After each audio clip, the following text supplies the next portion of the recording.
Vamos ler para esta hora o Evangelho de Lucas, capítulo 16. Vamos ler a partir do verso 19, uma parábola expressa aqui por Jesus como ponto didático, isto é, uma metodologia de ensino e de educação, e que Jesus, sendo o mestre, utilizava muito, com propósitos específicos. E cada momento, em cada verdade que desejava ensinar, ele utilizava um fato, uma história. E a parábola é exatamente isso, uma narração, um fato real ou mesmo fictício, da imaginação. Mas o valor da parábola está naquilo que se quer ensinar, na sua aplicação prática. Jesus usou este método de ensino, principalmente porque ele treinava discípulos para uma vida presente e futura. Então ele escolheu para esse momento esta história aqui narrada. Assim está escrito, a partir do verso 19 do Evangelho de Lucas, capítulo 16. Havia um homem rico que se vestia de púrpura e de linho finíssimo, e todos os dias se regalava esplendidamente. Ao seu portão, fora, deitado um mendigo chamado Lázaro, todo coberto de úlceras, o qual desejava alimentar-se com as migalhas que caíam da mesa do rico, e os próprios cães vinham lamber-lhe as úlceras. Veio a morrer o mendigo e foi levado pelos anjos para o seio de Abraão. Morreu também o rico e foi sepultado no Hades. Ergueu os olhos, estando em tormento, e viu ao longe a Abraão e a Lázaro no seu seio. E, clamando, disse: Pai Abraão, tem misericórdia de mim e envia-me Lázaro, para que molhe na água a ponta do dedo e me refresque a língua, porque estou atormentado nesta chama. Disse, porém, Abraão: Filho, lembra-te de que em tua vida recebeste os teus bens, e Lázaro, de igual modo, os males. Agora, porém, ele é aqui consolado e tu atormentado. Além disso, entre nós e vós está posto um grande abismo, de sorte que os que quisessem passar daqui para vós não poderiam, nem os de lá passar para nós. Disse-lhe então: Rogo-te, pois, ó Pai, que o mandes à casa de meu pai, porque tenho 5 irmãos, para que lhes dê testemunho, a fim de que não venham eles também para esse lugar de tormento. Disse-lhe Abraão: Eles têm Moisés e os profetas, que ouçam-nos. Respondeu ele: Não, pai Abraão, mas se alguém dentre os mortos for ter com eles, hão de se arrepender. Abraão, porém, lhe disse: Se não ouvem a Moisés e aos profetas, tampouco acreditarão, ainda que ressuscite alguém dentre os mortos. Percebemos que é uma parábola com várias mensagens espirituais aqui explícitas. Algumas por inferências e outras diretamente expressas pelo Senhor, com o propósito de ensinar os seus discípulos a respeito desta doutrina. Nós podemos chamar de escatologia.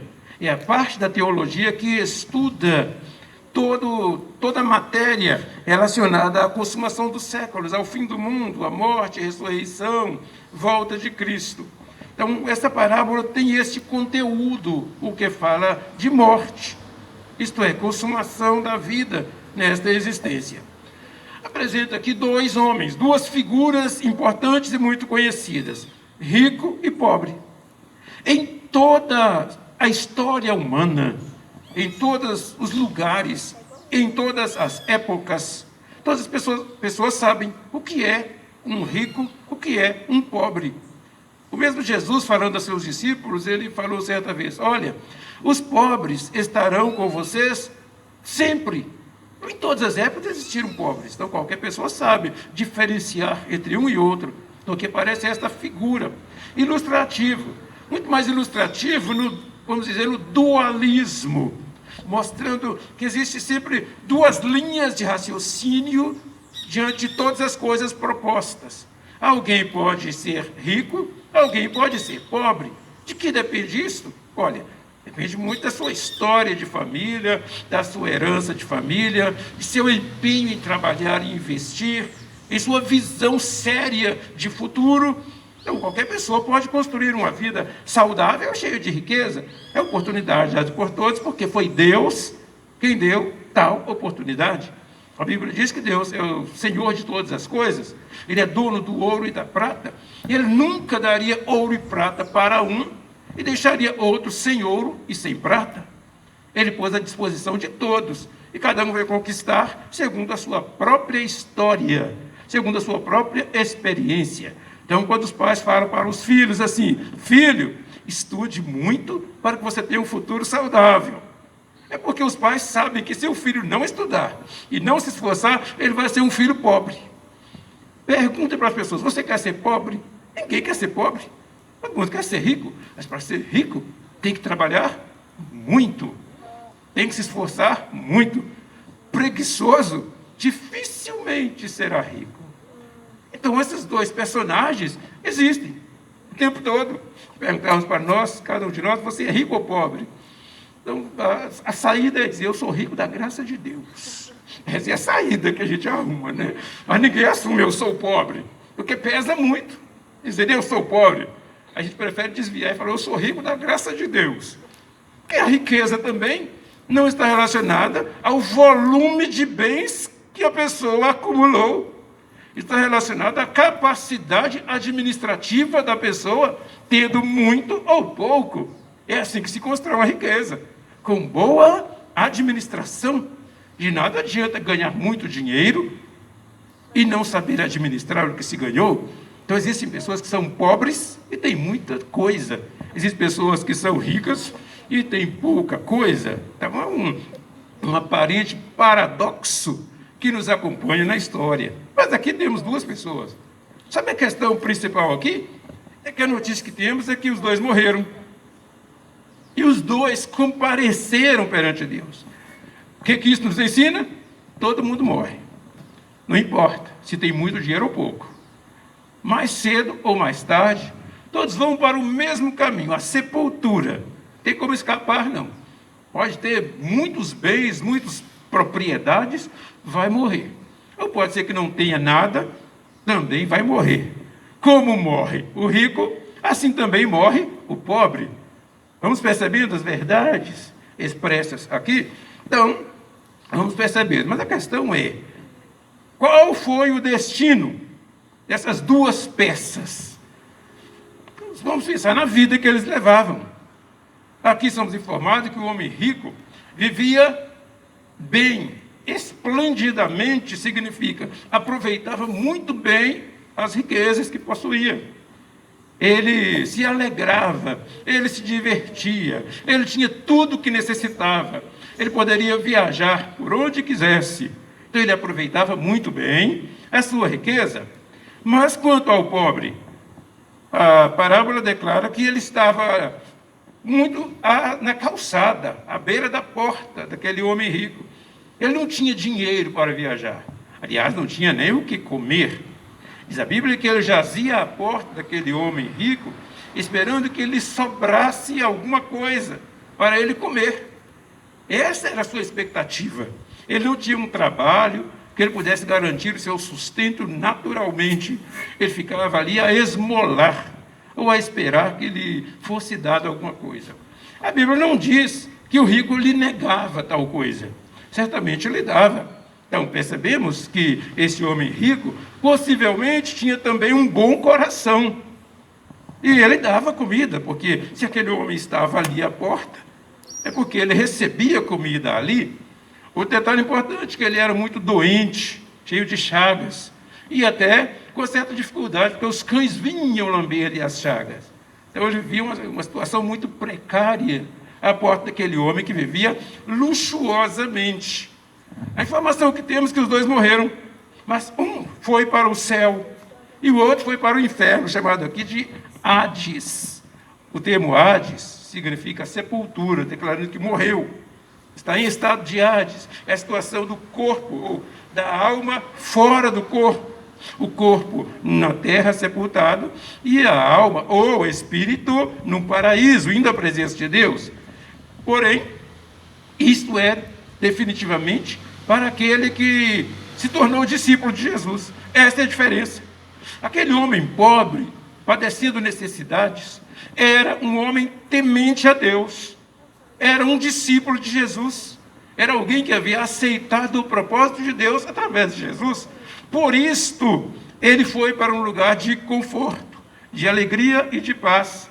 Enquanto que o homem rico não era um discípulo de Jesus. Por isso, ele foi para um lugar de sofrimento. Então, todo o contexto da Bíblia nos mostra isto.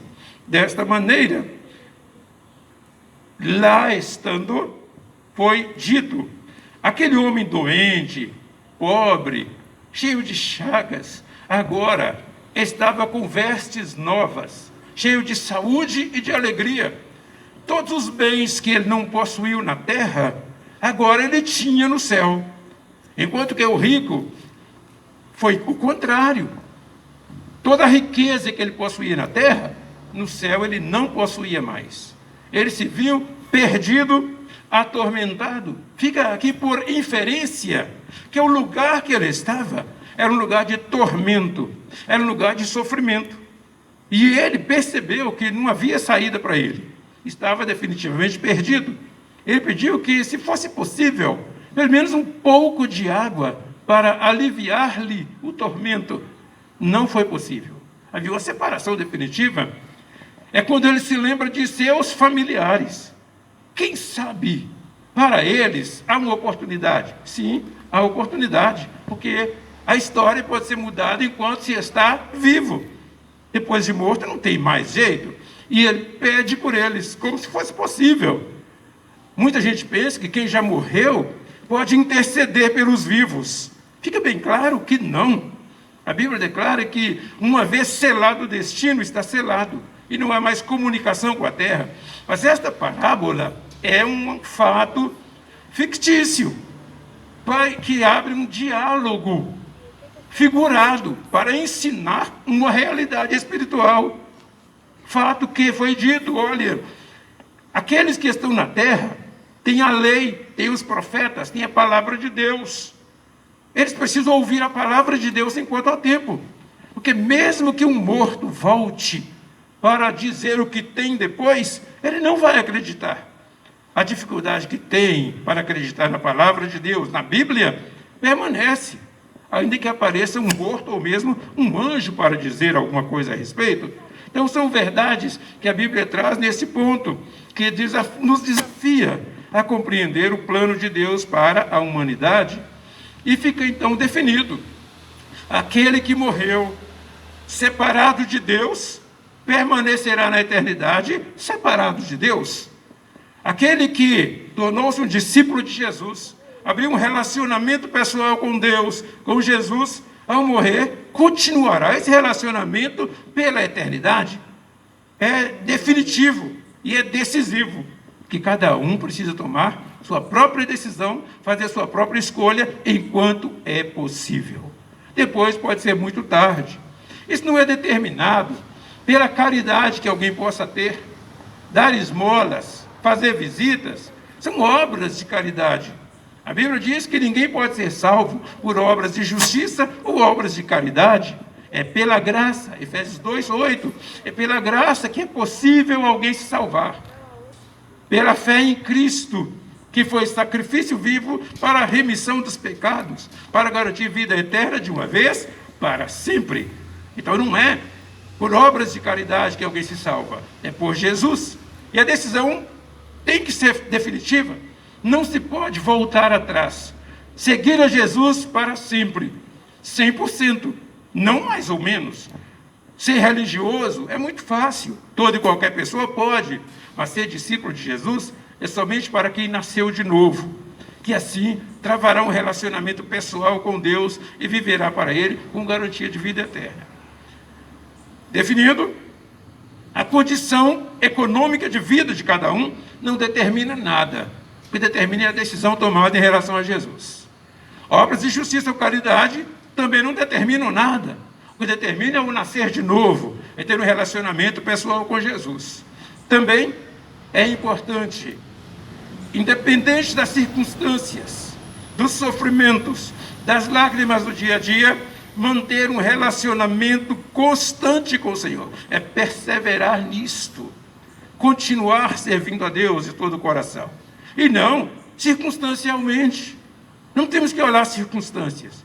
Temos que olhar a necessidade que temos e o relacionamento pessoal com Deus. Ele espera por nós. Portanto, você que nos acompanhou nesta reflexão, pense que a decisão é também pessoal. Cada um decide por si. Um homem pobre, mas discípulo de Jesus, teve garantia de vida eterna.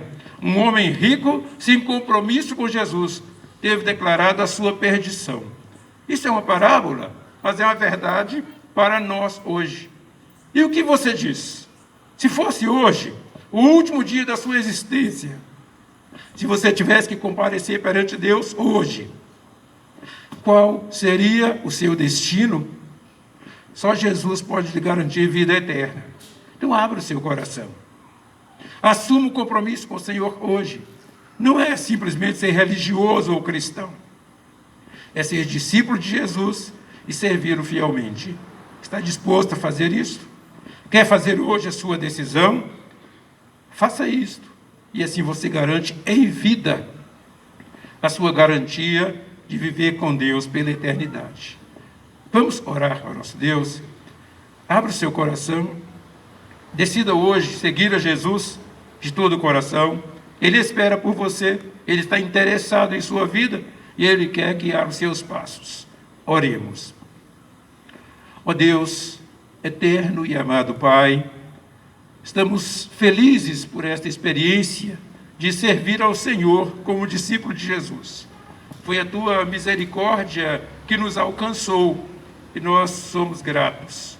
Queremos, Deus, que esta graça alcance também outras pessoas e estamos à Tua disposição para anunciar a Tua palavra, a fim de que venham ao conhecimento da verdade. Abençoe a todos que participaram deste culto, desta mensagem. Opera um despertamento na vida de todos.